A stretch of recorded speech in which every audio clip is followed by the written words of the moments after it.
How to start dropshipping and e-commerce in UAE. Market research.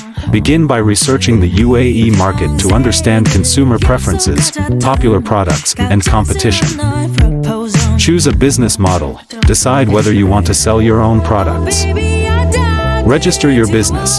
Determine the legal structure of your business, e.g., sole proprietorship, LLC, and register your business with the relevant authorities in the UAE. Select products and suppliers. Research and identify reliable supplying companies.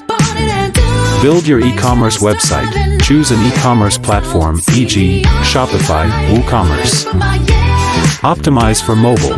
Given the high mobile penetration rate in the UAE, ensure that your e-commerce website is optimized. Build. Market your store. Develop a marketing strategy to drive traffic to your e-commerce store. Provide excellent customer service.